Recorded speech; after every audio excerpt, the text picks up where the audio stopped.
In our hardiness zone, the average last frost of the spring occurs on May 15th every year. That's the average. It hasn't happened that way for a number of years. But I always try to wait till at least a little bit past then to plant things outside. The first major transplanting I do every year is my alliums. For me, that's onions, shallots, and leeks. Before I actually start planting, I want to make sure that all my math works out and that I know exactly where everything's going in the garden. When you have a lot of rows, it can be easy to mess things up, and planting something in the wrong spot can be both frustrating and mess up your crop rotation.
It's a beautiful morning today. I've got the hose running in the greenhouse.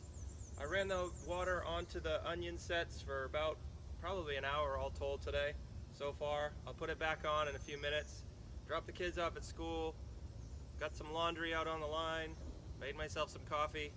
In the last few minutes before work, I'm gonna finish prepping these onion beds so that I can hopefully plant the onions in either this evening or tomorrow morning. But at any rate, time to get these beds prepped.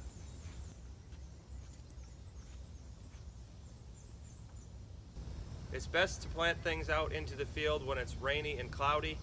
If you can't do that, it's best to do it in the evening so they have the night when it's cool to settle into their new home. So I'm hopefully going to get these prepped before I have to start work.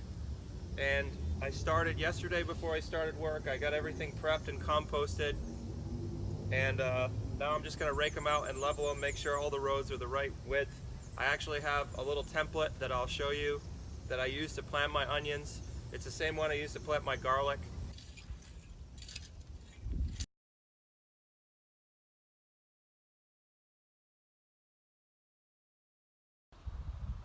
Here's what this part of the garden looked like just the other day before I tilled and began prepping the beds.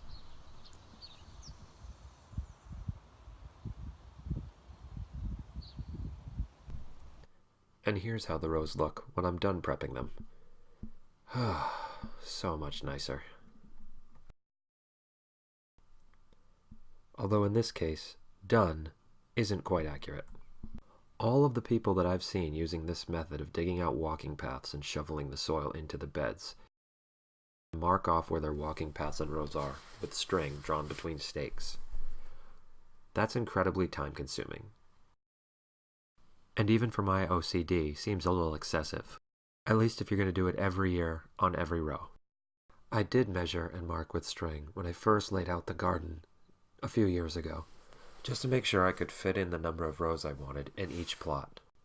But with the number of pounds of soil I've shoveled over the last 15 years, I can generally tell by eyesight what a 30-inch wide bed looks like. Sometimes the first few rows I dig each season are a little bit off, as is the case here. But after a few practice rows, I've got things figured out. In this case, the extra wide row that I originated with, where the rake is, caused me to create a curve in the second row. I noticed this and did not carry the curve through all the way for the rest of the plot. But I need to come back and correct this to move this soil that's outside the 30 inches of the rake over to this row to make the walking path flow next to the row and widen the second row over. Now that the onion rows are actually finished being prepped, it's time to start planting. As you can see, everything's looking pretty good, if I do say so myself.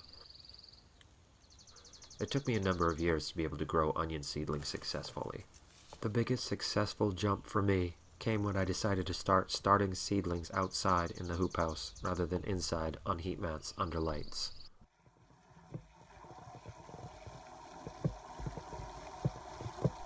Anything I transplant into the garden, not just onions, I want to make sure that the seedlings, particularly the roots, are very wet. So even though I watered them excessively for the last 2 mornings, I soak the entire flat in water just before I plant them. This not only makes sure that they're not thirsty when they go into the field, but also makes it easier to get them out of the seed flats. Before I do that and get started planting, I always want to make sure I've got everything of the same variety. There are a few things more frustrating than thinking you're finished, filling a row, and realizing you still have a flat to plant, but no space to do it in.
Having some trouble uploading the videos from my camera.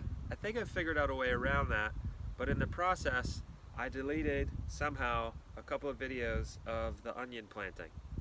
So I've got most of them, but there's a couple key portions that I can't seem to find.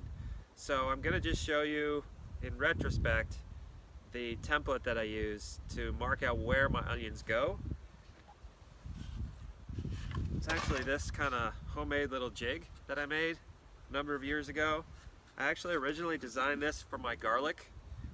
It's 8 inches on center, so there's 8 inches in between every single bowl. I'll show you how this works.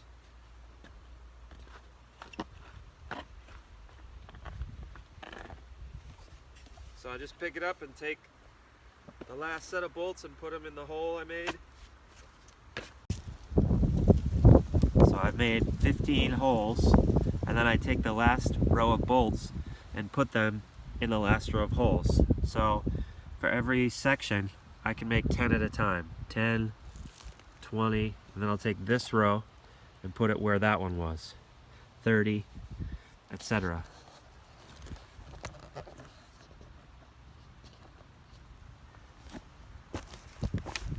When you get in a rhythm, you can get going pretty quickly. Because again, you're just making the marks. It doesn't have to be that deep, unlike with garlic where I actually want to make a big hole. And then to actually put in the onion seedling, I'll take this 10-inch trowel, which I love, got from Johnny's a number of years ago. Just jam it in the ground. There's a rock right there. Luckily I'm not planting onions. Big rock. Anyway, jam it in the ground, pull apart, drop the onion seedling in. Pull back, tuck it in around, and move to the next one. Drop the onion seedling in, move it back in. It goes very quickly.